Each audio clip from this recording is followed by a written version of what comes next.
Hello दोस्तों, राधे राधे। ये good evening. कैसे हो आप सभी? उम्मीद करती हूँ आप सभी अच्छे होंगे और स्वस्थ होंगे। आज की वीडियो में मैं आप सभी का बहुत बहुत स्वागत करती हूँ और आज का वीडियो ना हमारा शाम का है। और आज मैं शाम का रूटीन शेयर करूँगी और साथ ही साथ मैं आपको बिज़ी रहने के कुछ फ़ायदे भी बताऊँगी कि कैसे हम लोग बिज़ी रहें और कैसे अपने आप में मस्त रहें। सो गाइस, वीडियो को पूरा देखना, वीडियो को बिल्कुल भी स्किप नहीं करना है। तो यहाँ पर मैं देखिए बैठ गई हूँ यहाँ पे, मतलब खाना बनाने के लिए। तो गर्मी इतनी ज़्यादा हो रही है ना, बहुत ज़्यादा, और इतनी गर्मी में ज़्यादा भारी खाने का तो शाम को बिल्कुल भी मन नहीं होता है। तो शाम को अधिकतर मैं सही बताऊँ ना, तो मूँग की दाल हम अधिकतर खाने में बनाते हैं, जो कि सेहत के लिए तो बहुत ही ज़्यादा फ़ायदेमंद है। साथ ही साथ पेट की जितनी भी समस्याएँ होती हैं, जब भी कोई समस्या लगती है ना कि पेट से रिलेटेड है, तो फट से मूँग की दाल बना लें। इसलिए ना मैं मूँग की दाल एडवांस में हमेशा रखती हूँ घर में, जिससे कभी भी किसी को अगर कुछ भी प्रॉब्लम है तो फटाक से बन जाए। तो यहाँ पर मैंने दाल बनने के लिए चढ़ा दी है और दाल हमारी बनती रहेगी, तब तक हम और कामों को करेंगे। देखिए, काम घर में बहुत सारे होते हैं और सारे काम हमको ही करने होते हैं। और मुझे लगता है ना, मैं सही बताऊँ, अभी तो स्कूल की मेरी छुट्टियाँ चल रही हैं ना, फिर भी मन ये नहीं कहता है कि मैं फ्री बैठूँ।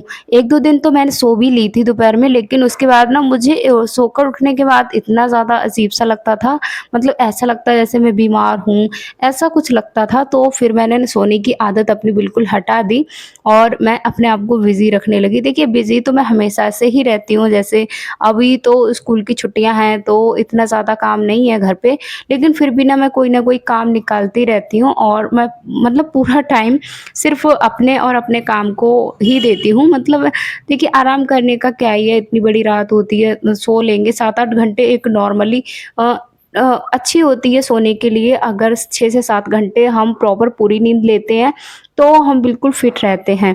उससे ज़्यादा नींद लेना मुझे लगता है कि हाँ, सही नहीं है। और अभी तो सुबह उठने का इतना जल्दी नहीं है, इतना जल्दी नहीं उठ रहे हैं सुबह। 5 साढ़े 5 बजे ही उठते हैं, कभी-कभी 6 भी बज जा रहा है, क्योंकि फिर यही है कि जाना कहाँ है।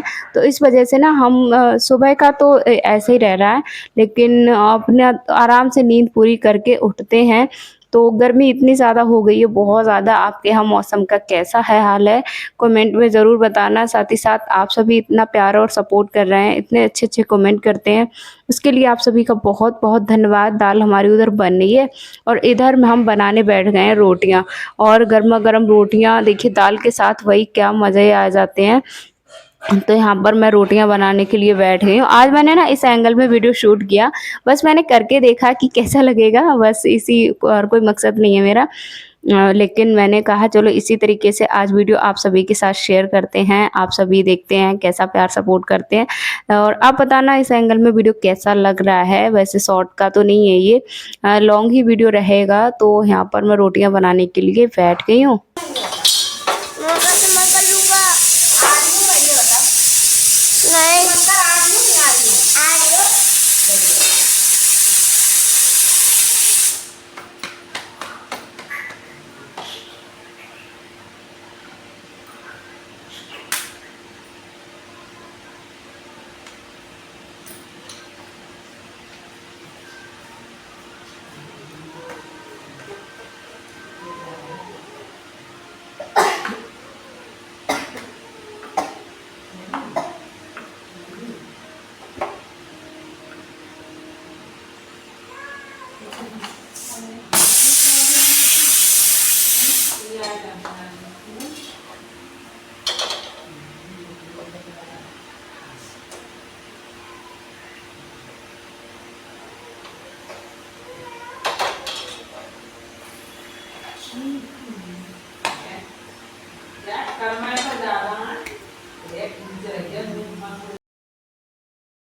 गरमा-गरम रोटियाँ तो सेंक ली मैंने, उसके बाद बारी आती है दाल को फ्राई करने की।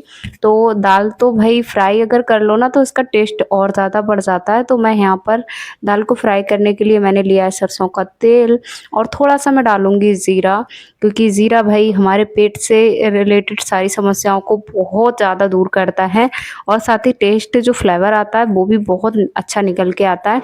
तो फिर मैंने यहाँ पे डाल दिया है, और उसके बाद हम थोड़ा हमने जैसे प्याज हो गया, टमाटर हो गया, इस तरीके से फ्राई कर लिया। थोड़ी-सी मैंने लाल मिर्च, बस इसकी खुशबू अच्छी लगती है, खाता कोई नहीं है, मैं तो एक आध खा भी लेती हूँ। और उसके बाद भई सबसे ज़रूरी है हींग, तो मैंने हींग भी डाल दी है। उसके बाद मैंने यहाँ पर भर के काटा था टमाटर और लहसुन और प्याज, तो मैं एक के साथ सबको डाल दूँगी। थोड़ी देर मैं इसको फ्राई करूँगी अच्छे से भुनने के तक, और जब अच्छे से हमारा भुन जाएगा उसके बाद हम इसमें डाल देंगे अपनी दाल। और एक बार मैं फिर से सभी का धन्यवाद करती हूँ दिल से, जो भी मेरी फ्रेंड बहुत सारी जुड़ रही हैं। एक 2-3 सिस्टर हमारी कमेंट कर रही हैं कि दीदी वॉइस ओवर कैसे करते हो? तो उसके लिए प्लीज़ बहन आप डिटेल वीडियो ना देखिए, मैंने उसका एक वीडियो आप दोनों चैनलों पर डाल रखा है, इसी चैनल पर भी डाला है, दूसरे चैनल पर भी डाला है। आप प्लीज़ वहाँ से देखिए, मैंने पूरा बताया है। और फिर भी मैं आपके लिए बताती हूँ, वीएन ऐप से ना हम वीडियो वॉइस ओवर करते हैं, उस ऐप में जाकर वीडियो वॉइस ओवर करनी होती है। और एक मेरी सिस्टर हैं, वो पूछ रही हैं कौन सा माइक यूज़ करते हो? तो मैं ग्रेनारो का माइक यूज़ करती हूँ, जो कि मेरा 750 से ऊपर 800 तक की मतलब रुपए का मिला है, तो आप खरीद सकते हैं। और पहले तो मैं यही कहूँगी, अगर आपके घर में माहौल है, शांति भरा रहता है, तो आप क्यों ही इन चीज़ों में पैसे वेस्ट करें। तो आप नहीं भी खरीदेंगे तब भी चल जाएगा। मैं सही बताऊँ आपको, रियलिटी बताऊँ तो मैंने 2 साल ऐसे ही काम किया, तो मैंने अभी पिछले मंथ ही ये माइक है वो खरीदा है। उससे पहले मैं ऐसे ही वॉइस ओवर करती थी, और वीडियो काफ़ी मतलब ये है कि अगर आपके आस-पास माहौल बहुत ज़्यादा शांत रहता है, तो वो माइक की कोई ज़रूरत ही नहीं होती है। मेरे आस-पास बहुत ज़्यादा शोर-शराबा रहता है, इसीलिए मैंने माइक लिया था। और एक सिस्टर हमारी और हैं जो कमेंट कर रही हैं कि दीदी आप कौन से गाँव से और कहाँ रहते हो? तो अभी मैं आपके लिए बताऊँ, मैं बरेली ज़िले में, हमारा छोटा-सा गाँव है सेमीखेड़ा नाम से, तो हम वहीं पे रहते हैं। आप किसी दिन आइएगा तो हमें ज़रूर बताइएगा। ज़िला हमारा बरेली ही है। तो उसके बाद दाल हमारी फ्राई हो गई है। वाओ! क्या कलर आया है, इतना यम्मी दाल ना, जितनी देखने में ये टेस्टी लग रही थी ना, उससे ज़्यादा इसका खाने में स्वादिष्ट थी। तो जब भी पेट में कोई समस्या हो तो प्लीज़ इसी दाल को ज़रूर बनाएँ। मूँग की दाल बहुत ज़्यादा हमारे सेहत के लिए फ़ायदेमंद होती है। गर्मियों में अधिकतर, मैं सही बताऊँ, गर्मियों में अधिकतर मूँग की दाल ज़रूर से ज़रूर ट्राई करती हूँ, मैं बनाती रहती हूँ, हफ़्ते में 2 बार तो बन ही जानी है। तो उसके बाद यहाँ पर हमारी दाल भी फ्राई हो गई है, और हाथों-हाथ मैं दाल को भी करके रख दूँगी, क्योंकि भई दाल अगर करके रख दूँगी, क्योंकि हाथों-हाथ ना मेरा ये रहता है कि मैं बर्तनों को खाली करके धो ही डालती हूँ। तो अभी मैं बर्तनों को धोने के लिए यहाँ मतलब खाली कर लूँगी। और शाम का ये मेरा रूटीन है, जो कि बहुत सिंपल सादा मेरा रूटीन है, कोई ऐसा नहीं कि मैं अलग से कुछ करती हूँ। सब कुछ अपना सिंपल रूटीन आप सभी के साथ मैं शेयर कर रही हूँ। और अब बिज़ी रहने के बस यही फ़ायदे हैं। देखिए, कहते हैं खाली दिमाग शैतान का घर। जब हम खाली होते हैं ना, तो हमारे दिमाग में हज़ारों सवाल, हज़ारों आपदाएँ हमारे दिमाग को परेशान करती हैं, और उसकी वजह से हम ना अपने आप पर ध्यान नहीं दे पाते हैं। और जब बिज़ी रहते हैं तो हम लोगों की जगह अपने करियर पर, अपने आप पे ध्यान देते हैं, और जीवन में आगे बढ़ने में आपको बहुत सारी मदद मिलती है। तो मैं तो यही कहना चाहूँगी, व्यस्त रहो और मस्त रहो, अपने जीवन में आगे बढ़ो, तभी बढ़ पाओगे जब तक आप व्यस्त नहीं रहोगे। अगर आप फालतू 4 लोगों में बैठोगे, 4 लोगों की बातें सुनोगे, कुछ लोग ऐसे होते हैं जो खुद तो कुछ करते नहीं हैं, और आप जब करेंगे तो आपको भी यही कहेंगे क्या ही रखा है इसमें, उसने भी किया था, उसको सफलता नहीं मिली, ऐसे। और तो क्या ही फ़ायदा, देखिए लोग तो तभी कहेंगे जब आप कुछ करेंगे, तब भी नहीं करेंगे तब भी। तो इससे बेहतर है कि आप कुछ करें। और अपने यहाँ देखिए, मैं शाम को चूल्हा अपना बहुत अच्छी बारीकी से एकदम क्लीन करती हूँ, बिल्कुल साफ चमका के रखती हूँ, क्योंकि शाम को, और अभी आपको मैं दिखाऊंगी कितना जल्दी मैं खाना बना लेती हूँ। जल्दी खाना इसलिए बन जाता है, जैसे ही माथुर जी आते हैं ऑफिस से ना, सीधा हम लोग खाना खा लेते हैं और समय पर फ्री हो जाते हैं। तो अगर देखिए, फिर उसके बाद मैं इनको भी धो दूंगी। ये मेरा शाम का रूटीन है।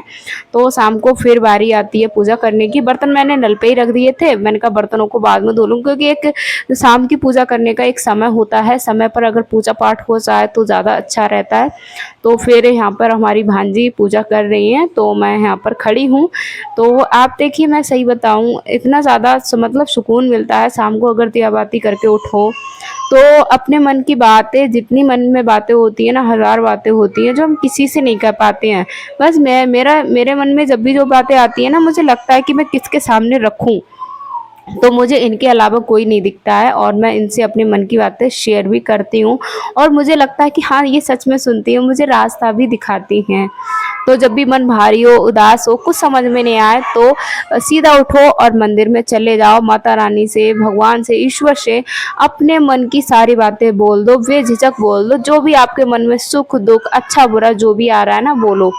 बस मैं तो यही कहूँगी कि भाई माता रानी, ईश्वर सबकी कृपा, सब पर कृपा अपनी बनाए, सबके जीवन में खूब उन्नति दे, तरक्की दे। और मुझे ईश्वर ने जितना दिया बहुत दिया है। मैं ईश्वर का हमेशा आभार व्यक्त करती हूँ कि मैं कहाँ से उठी थी, कहाँ तक मुझे लेकर आए हैं।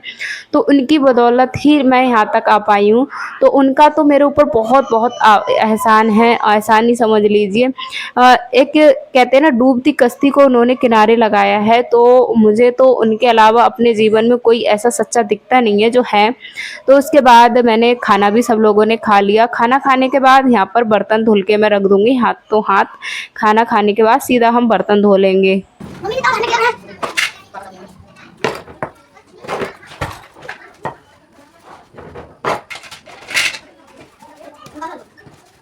मम्मी अब फोन छोड़ लेके दे दे।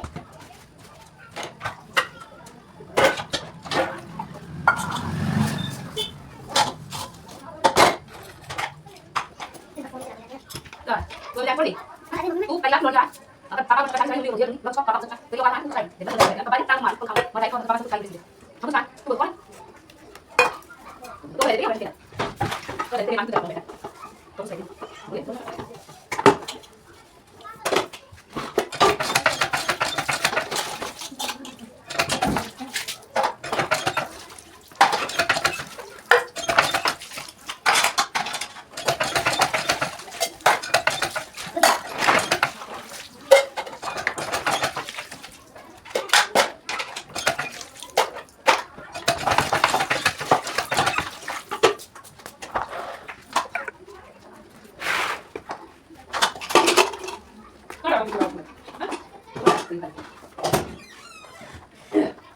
बर्तन धुलने के बाद सारे कामों से मैं फ्री हो गई। उसके बाद मैं आ गई हूँ बाहर और अभी देखिए पूरी तरीके से रात नहीं हुई है, हल्का हल्का अंधेरा है, हो रहा है अभी। और सारे कामों से हम हो गए हैं फ्री। तो आज का रूटीन आप सभी के साथ मैंने शेयर किया। कैसा लगा आपको कमेंट में ज़रूर बताना। आप सभी से मिलूंगी मैं अगले वीडियो में। थोड़ी देर खाना खाने के बाद टहलना तो बनता ही है। फिर मैंने थोड़ी सी देर वॉक की और आप सभी से मिलूंगी अगले वीडियो में। Radhe Radhe, good bye.